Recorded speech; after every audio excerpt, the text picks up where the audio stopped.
अस्सलाम वालेकुम साथियों, फिर हाजिर हूँ मैं आपकी खिदमत में एक नए वीडियो के साथ। आजकल हमने आपके सामने रीट 2011 के पेपर सॉल्व कराए हैं। इनके 3 पेपर पहले सॉल्व करा चुका हूँ। ये लास्ट पेपर है उसी का 2011 का, जूनियर का। ये सेकेंड लैंग्वेज है, उसका पेपर आज हम सॉल्व कराएंगे। उम्मीद करता हूँ कि सभी साथी अच्छी तरह से अपनी तैयारी कर रहे होंगे, क्योंकि जिस तरीके से आप वीडियो देख रहे हैं, लाइक कर रहे हैं, तो उम्मीद है कि इंशाल्लाह आप भी अच्छी तरीके से कामयाब होंगे। कई साथियों ने कमेंट किया कि हम वीडियो नहीं देख पा रहे हैं, तो उनको बताना चाहूँगा कि आप जब भी वीडियो देखते हैं तो उसमें देखिएगा कि नीचे उर्दू लिटरेचर एकेडमी ज़रूर लिखा होगा। अगर आपको लिखा हुआ दिखाई देता तो उस पर आप जब क्लिक करेंगे तो हमारे सीधे चैनल के होम पेज पे पहुंच जाएंगे। जैसे ही आप होम पेज पे पहुंचेंगे, आपको हमारे जितने वीडियो हैं वो अपलोड हुए दिखाई देने लगेंगे। अगर आपको सीरियल वाइज देखना है तो आप उसके राइट साइड में आपको वीडियो का ऑप्शन मिलेगा। उस पर जब आप क्लिक करेंगे तो आपको आसानी से लिस्ट सामने ओपन हो जाएगी। उस लिस्ट में शुरू के 4 वीडियो दिखाई देंगे। उसके नीचे नीचे जाने का एरो बना होगा। जब आप उसको क्लिक करेंगे तो जितने भी मेरे वीडियो बने हुए हैं वो सब आप आसानी से देख पाएंगे। कई लोगों ने कमेंट में लिखा था, इसलिए ये बताना ज़रूरी समझा। और अभी तक जिन साथियों ने हमारे चैनल को सब्सक्राइब नहीं किया है तो बराए मेहरबानी हमारे चैनल को सब्सक्राइब कर लें। जैसे ही वक्त मिलेगा आपके लिए वीडियो अपलोड कर दिया जाएगा। जो यूपी के अलावा अदर स्टेट के हैं उनके लिए भी ये वीडियो काफ़ी मुफीद होगा। ख़ासकर ये वीडियो यूपी टेट के लिए अभी अपलोड किया जा रहा है, क्योंकि ये आपके लिए ज़्यादा मुफीद होगा। तो ये सेट 4 है, ये 2011 रीड का पेपर है। पेपर 2 और लैंग्वेज 2 है इसकी, उर्दू। तो आइए देखते हैं इसके क्या सवाल हैं। तो सबसे पहले देखिए, हुरूफ तहज्जी का सवाल पूछा गया है। अब तो माशाल्लाह आप लोगों की तैयारी भी हो गई होगी। लगभग 16 दिन 15 दिन बचे हैं आपके एग्ज़ाम में, तो बखूबी इस से आप अंदाज़ा लगा सकते हैं कि आपकी अभी तैयारी कितनी हुई है और भी कितनी मेहनत करनी पड़ेगी। तो आज वही तरीका कि पहले हम आपको सवाल बताएंगे और उसके बाद कुछ सेकंड रुककर उसका जवाब हम आपके सामने टिक करेंगे। इतने समय में आप जो है अपने जो भी इसके जवाब हों वो अपने कॉपी में नोट कर लीजिएगा, क्योंकि ये एक अभ्यास है आपके लिए, मश्क है। अगर इसको आप मश्क की तरह करेंगे तो उम्मीद करता हूँ कि आपके लिए फ़ायदेमंद ज़रूर साबित होगा। और जो भी अगर कमियां रह जाती हैं तो आप परेशान होने की ज़रूरत नहीं है। आप अपना मश्क करते रहिए, इंशाल्लाह कामयाबी मिल जाएगी। तो आइए देखते हैं इसका पहला सवाल क्या है। हरूफ तहज्जी में खालिस अरबी हरूफ की तादाद कितनी है। तो जो वर्णमाला होती है उसमें ये पूछा गया है कि अरबी भाषा, थोड़ा मैं हिंदी में आपको बताता चलूँगा क्योंकि बार बार आप लोग कह रहे हैं कि समझ में नहीं आता है।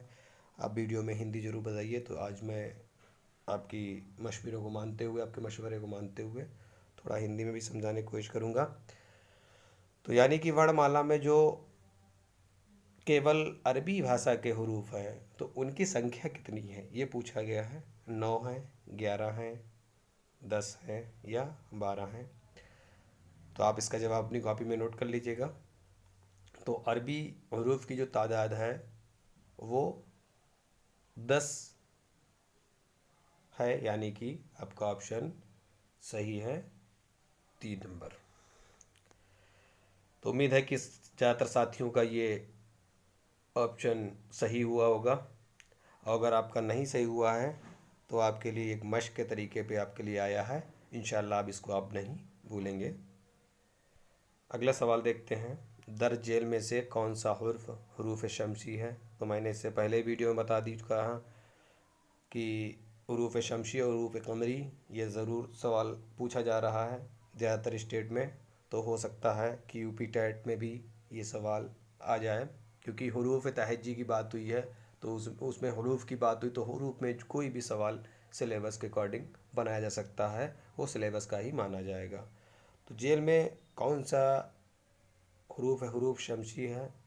तो इसके लिए फिर से बताना चाहूँगा, जिसमें अल पढ़ा जाता है वो कमरी होता है, जिसमें अल पढ़ा नहीं जाता है वो हरूफ शमसी होता है।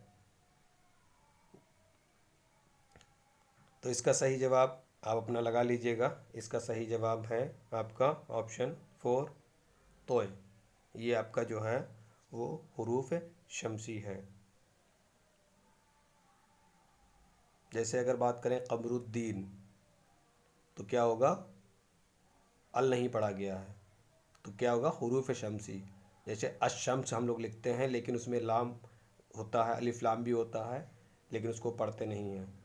अब वो भी शमसी होगा, जिसमें जैसे अल पढ़ा जाएगा, जैसे अब्दुल रहीम, अब्दुल करीम, अब्दुल नईम, ये क्या है? इसमें सब में अलिफ और लाम पढ़ा जा रहा है, तो ये क्या होगा? आपका हरूफ कमरी होगा। तो उम्मीद करता हूँ कि आसानी से आपके समझ में आ जाएगा। अगर इम्तहान में इस तरीके का सवाल आता है तो आप अपने ज़ुबान पर मश्क ज़रूर करें एक बार, जिससे आपका सवाल गलत ना हो। अगला सवाल देखते हैं। तीसरा हरूफ से ही पूछा गया है। फिर देखिए हरूफ कमरी का भी पूछ लिया गया है कि हरूफ कमरी की तादाद कितनी होती है। तो आपको बताना चाहूँगा, बहुत अच्छा आसान है। इसके दोनों में चाहे हरूफ शमसी आए और चाहे आपका हरूफ कमरी आए, उसमें तादाद जो बताई गई है वो 14 बताई गई है ज़्यादातर। बाकी सबके अलग अलग अपनी तरीका हैं, लेकिन जो मौलवी अब्दुल हक साहब की जो उर्दू कवायद है उसमें 52 हरूफ तहज्जी बताए गए हैं कुल, जिसमें मुरक्किब और मिले हुए अल्फाज हैं, हरूफ हैं।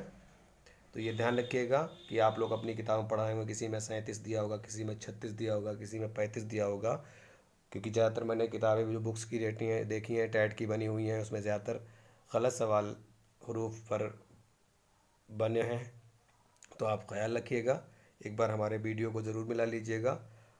हमने जो भी आपको बताया है वो मौलवी अब्दुल हक की जो उर्दू की कवायद है, जिसमें से ज़्यादातर प्रमाणित किताब कहा जाता है। अगर आप किसी पर आपत्ति करेंगे तो अगर इस किताब से आपने अपना सबूत दिया है तो उसको फेल नहीं होगा। तो ध्यान रखिएगा, आपके 38 जो हैं मुतहरिक हैं और मुरक्किब मिलाकर पूरे जो है वो आपके हो जाते हैं 52। तो हरूफ तहज्जी में आपके 52 हरूफ आते हैं। ख्याल रखिएगा, ये ज़्यादातर किताबों में गलत पाया गया है, तो आपको बता दिया। हो सकता है इसका सवाल पूछा जाए, तो आप हरूफ की तादाद अगर आती है तो 52 ही लिखिएगा, क्योंकि उर्दू कवायद में यही बताया गया है। तो इसमें देखिएगा, इसका सही जवाब हो जाएगा आपका हरूफ कमरी की तादाद कितनी है? 14 है। तो इसका सही जवाब हो गया आपका ऑप्शन 3। अगला देखते हैं, वादा में हरूफ बाव कौन सा हर्फ है? तो इसका देखते हैं सही जवाब क्या है। हरूफ इल्लत, हरूफ शमसी, मुतहरिक और हरूफ सही। तो आपको बताना चाहूँगा कि हरूफ इल्लत जो है वो स्वर को कहते हैं, यानी कि अलिफ बा छोटी ये जिसको कहते हैं वो हरूफ इल्लत होता है। ये कई बार पूछा गया है। इसकी जो किस्में हैं वो 3 हैं, अलिफ बा और छोटी ये। यहाँ पर वादा जो लिखने में है ये वाव के पूछे हैं कि वाव मुतहरिक है या महजूल है, ठीक है, या सही है, ये पूछा गया है। तो इसमें वाव को वा की जगह इस्तेमाल किया जाता है, तो ये जो है इसका ऑप्शन सही होगा, हरूफ सही। अगला सवाल देखते हैं, जेल में मुरक्किब हर्फ कौन सा है? मुरक्किब मालूम हो गया होगा सभी साथियों को, इससे पहले कई बार मैं इसको बता चुका हूँ। मुरक्किब यानी कि संयुक्त अक्षर, जिस तरीके से आप छा, हा, स्रा ये पढ़ते हैं हिंदी में, उनको संयुक्त अक्षर कहते हैं। इसी तरीके से मुरक्किब जो हरूफ होते हैं उर्दू में, वो 2 हरूफ से मिलकर बने हुए हर्फ होते हैं, उनको मुरक्किब हर्फ कहते हैं। तो यहाँ तो दिख ही रहा है कि कौन सा बना है, तो इसका तो आपको ऑप्शन मालूम ही होगा। तो ये इस सवाल का जवाब आप हमारे कमेंट बॉक्स में ज़रूर दीजिएगा। हर बार की तरह इस बार भी ये आपके लिए जो 5 नंबर सवाल है वो आपके लिए है। आप इस पर अपना जवाब ज़रूर कमेंट बॉक्स में दीजिएगा। अगला सवाल देखते हैं। 6 नंबर, कौन सा इमला दुरुस्त है? आइए देखते हैं। मुदव्वन, मुदव्विन, मुदव्वन, मुदव्वन। तो इसका जो आपका सही जवाब होगा मुदव्विन, यानी कि ऑप्शन 2। ये एक ज़रूर सवाल आएगा यूपी टेट में भी इमला दुरुस्त का, तो आप मश्क ज़रूर करिएगा। अगला सवाल देखिएगा 7 नंबर, ऐसे अल्फाज जो ना तो दूसरे अल्फाज से अखज़ किए गए हैं और ना किसी और लफ्ज़ से जुड़कर बनते हैं, फिर भी वो पूरे माने देते हैं। मतलब वो शब्द जो ना तो किसी दूसरे शब्दों से लिए गए हैं और ना ही किसी और शब्द से जुड़कर बने हैं, फिर भी वो अपने पूरे अर्थ में इस्तेमाल होते हैं। तो मुरक्किब होता है, मुशत्तिक होता है, मुफर्रिद या सादा होता है, या मानेदार होता है। तो जो कुछ ऐसे शब्द होते हैं, लफ्ज़ होते हैं जो किसी से बने नहीं होते, जैसे कल, तो ये 2 हरूफ से बने हैं, कुछ लफ्ज़ों से नहीं बने हैं, सिर्फ हरूफ से बने हैं, तो ये मुफर्रिद लफ्ज़ कहलाते हैं, यानी कि ज़्यादा जुड़े हुए ना होना, सादे। अगर इनको आप टुकड़े करेंगे तो कोई अर्थ इनका नहीं निकलेगा। तो इसका जो आपका ऑप्शन होगा सही, वो हो जाएगा ऑप्शन 3, मुफर्रिद या सादा। अगला सवाल देखिएगा 8 नंबर, अब्स के माने क्या है? बहुत अच्छा, बेकार, सवात, शब्द। तो इसका माना क्या होगा? इसका माना होगा अब्स माने बेकार, ऑप्शन 2 होगा। अगला सवाल देखते हैं 9 नंबर, साख्त के लिहाज से जुमले की कितनी किस्में होती हैं? तो साख्त के लिहाज से जुमले की जो किस्में होती हैं 4, 6, 2, 3। तो ये होती हैं 2, यानी कि जो खबर देता है वो भी जुमला होता है और जो खबर नहीं देता है उसे भी जुमला कहते हैं। तो ये होती हैं दो इस प्रकार की, यानी कि ऑप्शन 2 इसका सही है। अगला देखते हैं मुफर्रिद जुमला। देखिए आ गया उसी से मिलता जुलता, ऐसा जुमला जिसमें सिर्फ एक मुब्तदा और ख़बर हो और मतलब वाज़ेह हो जाए, या ऐसा जुमला जिसका मुब्तदा अहम हो और ख़बर ना हो, या ऐसा जुमला जिसमें इस्म हो और उसके साथ मुसद्दिर मिला हो, या ऐसा जुमला जो फ़ेल से शुरू हो और फ़ेल पर ख़त्म हो। तो इसका सही जवाब अपनी कॉपी में लिख लीजिएगा। इसका सही जवाब है ऑप्शन 1, ऐसा जुमला जिसमें सिर्फ एक मुब्तदा और एक खबर हो और मतलब वाज़ेह हो जाए। मैंने अभी बात बताई थी जुमले कितने किस्म के होते हैं, यानी प्रकार के होते हैं, तो 2 होते हैं, जुमला मुब्तदा और जुमला खबरिया, यानी कि जिसमें कोई ख़बर मिलती वो और जिसमें ख़बर नहीं मिलती है वो। उसी से 9 नंबर से मिलता जुलता ये ऑप्शन आपके सामने आ गया, इसीलिए मैंने उस पर बताने की कोशिश नहीं की, ये आपको आसानी से मालूम हो जाता। अगला सवाल देखते हैं, वो इस्म जो किसी चीज़ या शख्स का पता दे कौन सा इस्म कहलाता है? यानी कि इसमें पूछा गया है कि वो इस्म की किस्में पूछी गई हैं। इसमें इस्म मुअर्रफ़ा यानी इसमें नकरा जो हैं इनकी किस्म का इन्होंने एग्जाम्पल यहाँ पर मालूम किया है। यानी कि आपको बताना चाहूँगा, ये इस्म ज़र्फ़ है, इसमें आला है, इसमें कैफियत है और इसमें ज़ात है। तो इसमें जगह की बात आ रही है, तो जब जगह की बात आती कहीं पर तो उसको हम क्या कहते हैं? इस्म ज़र्फ़ कहते हैं। ये ध्यान रखिएगा, जहाँ पर जगह की बात आती है वहाँ उसको इस्म ज़र्फ़ कहते हैं। यही पूछा जाता है। या इस्म आला की बात आती है तो यानी औज़ार, चाकू वगैरह की बात आती है तो हम उसको इसमें आला कहते हैं। 2 ही ज़्यादातर इम्तहानात अभी तक पूछा गया है।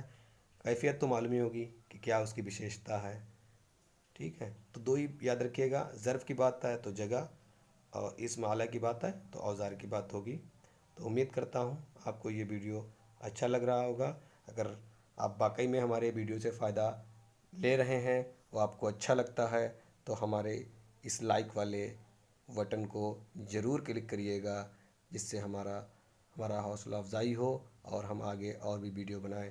तो उम्मीद करते हैं कि सभी साथी अभी हमारे इस वीडियो को लाइक ज़रूर करेंगे। अगला सवाल देखते हैं हम, उर्दू कवायद में इस्म से क्या मुराद है? बहुत ही आसान सवाल है। इस्म से मुराद वो अल्फाज जो किसी शख्स शय या जगह का नाम का इजहार करते हों। इस्म से मुराद वो अल्फाज जो किसी खास शख्स या ख़ास चीज़ के नाम का इजहार करता हो। या इस्म से वो मुराद अल्फाज है जो किसी शख्स या चीज़ का बता देते हैं, इनमें से कोई नहीं। तो उम्मीद करता हूँ ये सवाल सभी का सही होगा, क्योंकि इस्म कहते हैं संज्ञा को, और संज्ञा में बात करते हैं किसी व्यक्ति, किसी जगह या किसी वस्तु की बात करते हैं। तो यहाँ पर आप उसको उर्दू में ट्रांसलेट करके देख लीजिएगा। किसी शख्स, शय यानी कि चीज़, और जगह, ये तीनों चीज़ें आ गई हैं कि नाम की बात होती तो उसको संज्ञा कहते हैं, यानी कि उर्दू में उसको क्या कहेंगे, इस्म। अगला सवाल देखते हैं 13 नंबर, थोड़ी स्पीड में, क्योंकि वीडियो ज़्यादा लंबा हो जाएगा तो हम थोड़ा जल्दी आपको बताना चाहूँगा।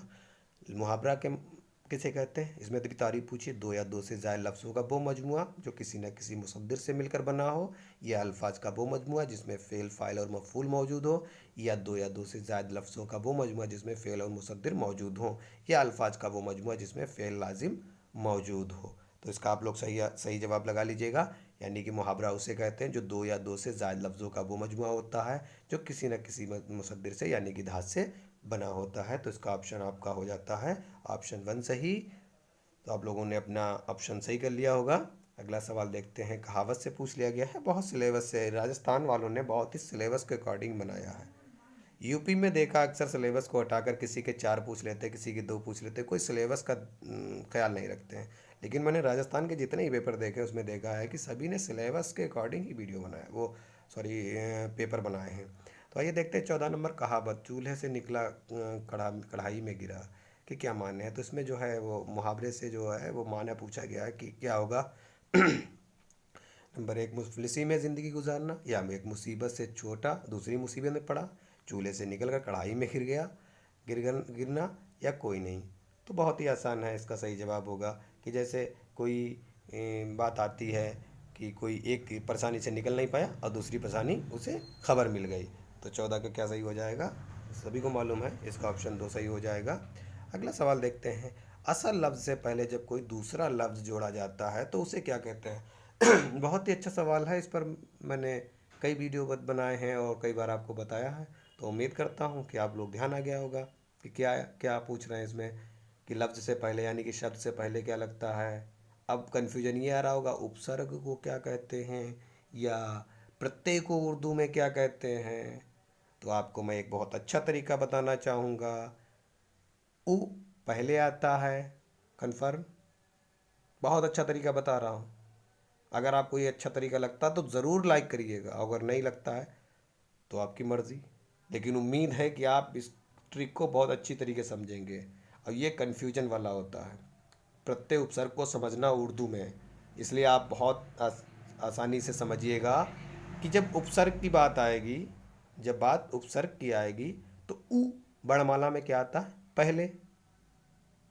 और सीन वर्णमाला में क्या आती है, लाम से पहले। तो सीन जब पहले आया, ऊ पहले आया, तो साबिका मान्य होता है उप, उपसर्ग। और लाम बाद में आता है, उधर पा बाद में आता है, हिंदी का प्रत्यय। तो लाम बाद में आया, पा बाद में आया, तो क्या हो गया, प्रत्यय। तो लाहिका माने प्रत्यय, साबिका माने उपसर्ग। अच्छा लगा तो अभी तुरंत लाइक करिए ताकि मुझे मालूम हो, तो अगली बार मैं भी अपना जहन दौड़ाकर ज़्यादा से ज़्यादा ट्रिक के ज़रिए आपको समझाने की कोशिश करूँगा। मैंने पहली बार इस ट्रिक का इस्तेमाल किया है। बहुत से साथी कंफ्यूज हो जाते हैं, लाइका साबिका को जब देखते हैं, पढ़ा हुआ होता है लेकिन वो क्लियर नहीं कर पाते कि साबिका क्या है और लाइका क्या है। तो उनके लिए बड़ा अच्छा समझने का एक तरीका। तो उम्मीद करता हूँ कि सभी साथियों ने लाइक ज़रूर किया होगा। तो इसका सही जवाब हो जाएगा साबिका। अगला सवाल देखते हैं, शाह का मुतज़ाद क्या है, बादशाह, क़िदा, सुल्तान, गरीब। तो शाह का मुतज़ाद यानी कि विलोम क्या होगा, ग़िदा। तो इसका सही जवाब हो गया ऑप्शन 2। अगला सवाल देखते हैं, परागंदा मुतरादिफ़ात क्या है। अब आपको बताना चाहूँगा, ये जो मुतरादिफ़ की बात होती है उसका जमा पूछ लिया यानी कि बहुवचन कर दिया है। तो इन्होंने इससे मुतादिफ यानी पर्यायवाची समानार्थी लफ्ज़ जानना चाहते हैं। परागंदा माने क्या होता है, परेशान, पशेमानी, अफसरदा, मुंतशिर, अफरा तफरी, गहमा गहमी, परेशान, हैरान, मुंतशिर, इनमें से कोई नहीं। तो अपना ऑप्शन आप लोग अपने क्लिक कर उसमें कॉपी में नोट कर लीजिएगा। तो इसका सही जवाब आपका है परेशान, हैरान और मुंतशिर। अगला सवाल देखते हैं। उससे ज़माने से पूछ लिया गया है, जावेद किताब पढ़ चुका था, ये कौन सा ज़माना है? हाल तमाम, माजी तमाम, माजी मुताल्लिक, माजी ना तमाम। तो आपको मैं हिंदी में फिर से बताना चाहूँगा, भूतकाल, भूतकाल, वर्तमान काल और भविष्य काल। तो उर्दू में इसको क्या कहते हैं? भूत यानी गुजर गया, कौन? माजी, वर्तमान यानी कि जो हाल है, क्या हाल है आपका, ये पूछा जाता है। तो हाल हो गया तो वर्तमान हो गया। और भविष्य की बात करेंगे, तुम्हारा मुस्तकबिल क्या होगा, ज़्यादातर हम लोग बात करते हैं। तो इस तरीके से आप अपना इसका तरीका समझ लिया। कभी कभी पूछ लेते हैं ज़माने कितने किसमें, तो आप आसानी लिख दीजिएगा कि 3 किस्में होती हैं। अब यहाँ पर पूछा है, जावेद किताब पढ़ चुका था, यानी कि गुजरे हुई ज़माने की बात हो रही है। कन्फर्म हो गया कि वो किताब पढ़ चुका था। किताब पढ़ रहा है वो अलग बात है, लेकिन वो पढ़ चुका, तो यानी कि उसने जो उसका काम था वो तमाम कर दिया। तो इसका सही जवाब हो जाएगा आपका ऑप्शन 2, माजी तमाम। अगला सवाल देखते हैं 19 नंबर। ख़त की तहरीर कैसी होनी चाहिए? सादा और रवां, बातचीत का अंदाज ना हो, आम फायर मुख्तसर ना हो, तहरीर में तोल तवील गुफ्तगू होनी चाहिए। तो ये देखिए, इन्होंने ख़त से सवाल एक पूछ लिया है। अब बड़ा ही आसान सवाल है। उम्मीद करता हूँ ज़्यादातर साथियों ने ख़तें तो लिखे होंगे। अब ये मैसेज का ज़माना आ गया, मोबाइल का ज़माना आ गया, लेकिन कुछ समय पहले की अगर बात करेंगे तो ख़तों से बहुत कुछ होता था। समझ रहे हैं जी? तो इसका सही जवाब हो जाएगा आपका 1, सादा और रवां, मुश्किल अल्फाज नहीं लिखे जाते हैं। अगला सवाल देखते हैं 20 नंबर।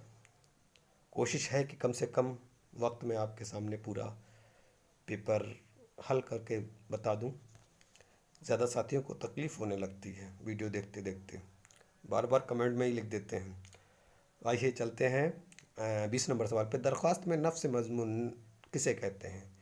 तो जो हालात वाक़यात कैफ़ियत दरख्वास्त में ज़ाहिर किए जाते हैं, जो बातें अलक़ाब व अदात में ज़ाहिर की जाती हैं, या जो बातें ख़ात्मा या दस्तखत के इज़ा में ज़ाहिर की जाती, या इनमें से कोई नहीं। तो 20 का आप देखिएगा, जब निफ्स मज़मून की बात आती है तो बड़ी बड़ी मज़मून तो निबंध होता है भाई, बड़ी बात बड़ी चीज़ें लिखी जाती हैं उसमें। तो जो हालात वाक़यात कैफ़ियत हर चीज़ उसमें ज़ाहिर कर दी जाती है, क्योंकि मज़मून लिख रहे हैं, खुलासा नहीं लिख रहे हैं जो मुझे छोटा लिखना हो, मज़मून बड़ा से बड़ा। तो इसका सही जवाब क्या हो जाएगा? आपका ऑप्शन 1 हो जाएगा। अगला सवाल देखते हैं। देखिए, इन्होंने राजस्थान में लिटरेचर नहीं पूछा, लेकिन यूपी टेट में लिटरेचर तो पूछना ही है उनको। उन्हें कुछ मिलता ही नहीं, पेपर बनाना ही तरीका नहीं मालूम होता, तो वो लिटरेचर ही रख देते हैं। तो आप देखिएगा 21 नंबर, आप अपने सरकारी दफ्तर में तातील के लिए क्या लिखेंगे?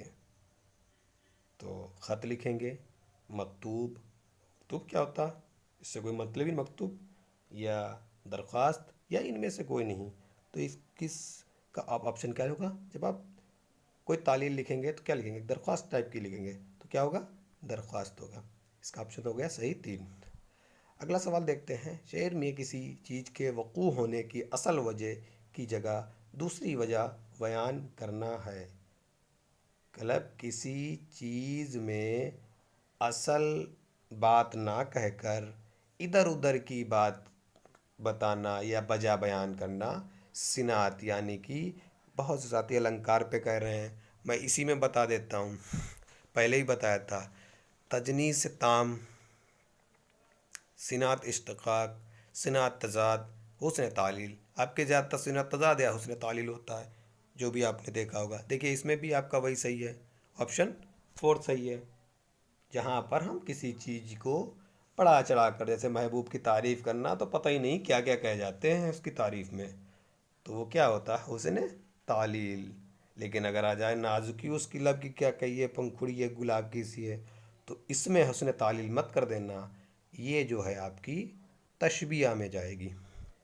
तो इसका क्या होगा? तालील। तज़ाद यानी कि ज़िद, जब बात करेंगे किसी ज़िद की बात करेंगे तो ज़िद हो जाएगी, आसान है। अगला देखते हैं। झेल के किस शेर में कौन सी सिनात पाई जाती है? रोने पे बांध ले जो मेरी चश्म तर कमर, रोने पे बांध ले जो मेरी चश्म तर कमर, कैसा ज़मी फलक पे हो पानी कमर कमर। 23 नंबर का है। मरातुल नज़ीर है, तज़ाद है, मुबालगा है, किनाया है। तो ये 23 नंबर का सवाल आपका आ जाएगा सिनात मुबालगा। तो इसका सही जवाब हो गया सिनात मुबालगा। ये बड़ा इन्होंने लिटरेचर का पूछा है तो कवायद में, लेकिन थोड़ा मुश्किल पूछ लिया, इसको मुझे एग्ज़ाम्पल देकर ही समझाना होगा। अगला देखते हैं, जेल में तशबिया की कौन सी तारीफ़ दुरुस्त है? मुशब्बा और मुशब्बा बा में मुशाइबत दिखाना, मुशब्बा को मुशब्बा बा ठहराना, मुशब्बा बा को मुशब्बा कहना, या इनमें से कोई नहीं है। तो 24 में क्या होता है? एक मुशब्बा होता है और मुशब्बा बा में आपसी, जैसे रमेश चांद की तरह खूबसूरत है, तो रमेश की मिसाल किससे? चांद से दे रही है। रमेश को किससे कहा जाएगा? चांद से। हामिद को किससे कहा जाता? चांद से। तो मुशब्बा और मुशब्बा यानी कि दोनों में क्या हो रहा है? संबंध हो रहा है। की तरह हुर्फ तस्बिया, कौन सा हुर्फ है? की तरह। खूबसूरत है, क्या हो गया? वजह। वजह क्या हो गई? खूबसूरत। तो ये ध्यान रखिएगा, हामिद चांद की तरह खूबसूरत है। तो हामिद क्या हो गया? मुशब्बा। चांद क्या हो गया? मुशब्बा। की तरह क्या हो गया? उर्फ तशबिया। और वजह तशबिया क्या हो गया? खूबसूरत। ये एग्जाम्पल अपनी कापी पे नोट कर लीजिएगा और इसको वह आसानी से अपने मश्क कर लीजिएगा और वहाँ इम्तहान में भी इसको जहन में ले आइएगा। इंशाल्लाह सही जवाब आप क्लिक कर देंगे। अब अगला देखते हैं, एक इन्होंने बड़ा मशहूर जो है इशार हैं ये 25, 26, 27 के जवाब, यानी कि 3 जवाब इसमें से होंगे। अब है, टहनी पे किसी शजर की तन्हा बुलबुल था कोई उदास बैठा, कहता था कि रात सर पे आई उड़ने चुगने में दिन गुजारा, पहुँचूं किस तरह आशियाने तक हर चीज़ पे छा गया अंधेरा, सुन के बुलबुल की आहुजारी जुगनू कोई पास ही से बोला। सीटेट में 2 बार रिपीट हो चुका है, याद रखिएगा। और ये मेरी समझ से जूनियर में भी जो है ये यूपी टेट के 2013 या 14 के सवाल में पूछा गया है, बड़ा इम्पॉर्टेंट ये है। हाजिर हूँ मदद को जान दो दिल से, कीड़ा हूँ अगरचा जरा सा। मतलब कोई एक छोटा सा बुलबुल जो है पेड़ यानी कि शजर की टहनी पर बैठा हुआ तन्हा उदास बैठा था, क्योंकि रात सर पे आ चुकी थी। चुगने उगने में, बच्चों के चुगने के लिए, दाने की व्यवस्था करने के लिए, इंतज़ाम करने के लिए क्या किया? ध्यान नहीं दिया कि वक्त निकलता जा रहा है। अब जब उसको वक्त ढल गया, उसे नहीं दिखाई, शाम हो गई, तो वो एक पेड़ पे बैठ जाता है और आराम से सोचता है कि अपने आशियाने तक, अपने बच्चों तक कैसे पहुंचूं। जब वो कहता है, अपनी आहुजारी सुनाता, तो जुगनू ही एक उसके पास बैठा होता है। कहता है, बोलता, मैं हाजिर हूँ आपकी मदद को जाने दिल से। कहला, मैं अपनी जान भी कुर्बान कर दूंगा आपके ऊपर, लेकिन मैं छोटा सा कीड़ा हूँ ज़रा सा। अब इसके सवाल देख लेते हैं। बुलबुल क्यों उदास बैठा था? बुलबुल अपने आशियाने से बहुत दूर आ गया था। बुलबुल आशियाने तक नहीं पहुंच सकता था। बुलबुल जो है वो दाना चुगना नहीं मिला और रात हो गई। बुलबुल अपने बच्चों के लिए उदास था। बुलबुल इसलिए उदास था क्योंकि वो जब अपना दाना ना चुग रहा था तो उसने वक्त की तरफ ध्यान नहीं दिया, और अब उसे अपने घर यानी कि आशियाँ तक पहुंचने में बड़ी दिक्कत हो रही है और वो अपने आसिया तक नहीं पहुंच सकता, इसीलिए वो उदास बैठा था। तो इसका ऑप्शन क्या हो जाएगा? ऑप्शन इसका हो जाएगा आपका ऑप्शन 2। ठीक है, अगला देखते हैं। बुलबुल की आहोजारी सुनकर जुगनू ने क्या कहा? मैं छोटा हूँ, तुम्हारी मदद नहीं कर सकता, मैं तुम्हारी मदद जान से, दिलो जान से करने को तैयार हूँ, मैंने दाने का इंतज़ाम करता हूँ। इनमें से कोई नहीं। तो देखो ऊपर उसने इशारे में क्या कहा? हाजिर हूँ मदद को जानो दिल से। तो किस में आ रहा? ऑप्शन 2 में आ रहा। तो क्या इतनी देर करनी, आराम से इसको क्लिक कर लेते, टिक कर लेते हैं। सही हो गया। तो इसका ऑप्शन क्या हो गया? दूसरा सही। लफ्ज़ देखो, एक माना पूछ लिया इन्होंने। जब भी कोई आपका इक़्तिबास आएगा, चाहे वो शेरी इक़्तिबास हो या आपका नसरी इक़्तिबास हो, उसमें आपसे उर्दू ग्रामर ज़रूर पूछी जाएगी, ये ध्यान रखिएगा। और सीटेट में तो कंफर्म है, इसी पैटर्न पे आना है।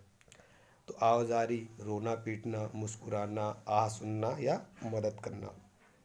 आवाजारी तो मालूम ही है क्या होगा, ऑप्शन ए रोना पीटना। अब देखिए एक और सवाल इक़्तिबास दे दिया इन्होंने नस्र का। इसी पे भी आपत्ति यूपी टेट में हुई है कि इन्होंने इक़्तिबास नहीं पूछे हैं। तो उम्मीद है इस बार इक़्तिबास 2 आने चाहिए, क्योंकि सरकार की बहुत ही बदनामी हुई है। सुप्रीम कोर्ट में भी फिर दोबारा 14 क्वेश्चन को निरस्त किया गया है। तो उम्मीद पूरी है कि इस बार ये लोग अपने सिलेबस में ही रहेंगे और जो पैटर्न है उस पैटर्न को ही बनाएंगे। तो मेरा मशवरा है सभी साथियों को कि आप इक़्तिबास पर ज़रूर मशक़ कर लें। बाकी तो उर्दू के बाद में भी लिटरेचर पूछ लेते हैं, कुछ कहा नहीं जा सकता, लेकिन अगर आप मशक़ कर लेंगे तो आपका कुछ जाएगा नहीं। अगर आ गया तो वह आसानी उसको कर सकते हैं। मैंने 2-3 वीडियो तरीका ही बताया किस तरीके से आपको ढूंढना है, तलाश करना है। तो वो मैंने काफ़ी बहुत दिन पहले बनाए हैं सी टेट के लेवल पे। तो आप अगर इक़्तिबास देखना चाहें तो हमारे पुराने वीडियो में इक़्तिबास दे सकते हैं। आइए ये देखते हैं। मुंदरजा जेल इक़्तिबास को पढ़कर सवाल नंबर 28, 29, 30 के जवाब मुंतखब कीजिए। इंडियन नेशनल कांग्रेस शुरू में सिर्फ हिंदुस्तानी रियाया की शिकायत पहुंचाने का ज़रिया थी।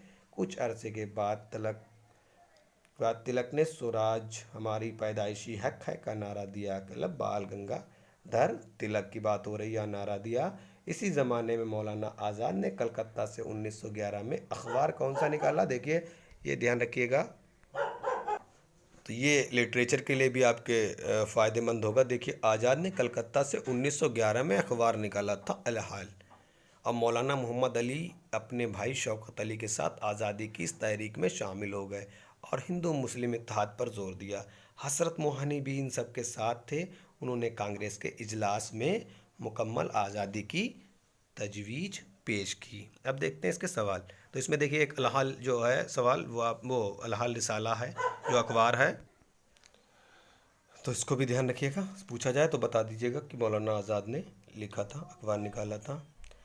आइए इसका सवाल देख लेते हैं। दर्ज वाला इक़्तिबास की तहरीक किस तहरीक से आज़ादी रखती है? रेशमी रुमाल की तहरीक, आज़ादी की तहरीक, तरक्की पसंद तहरीक, इनमें से कोई नहीं। तो ये जो है वो आज़ादी की तहरीक थी।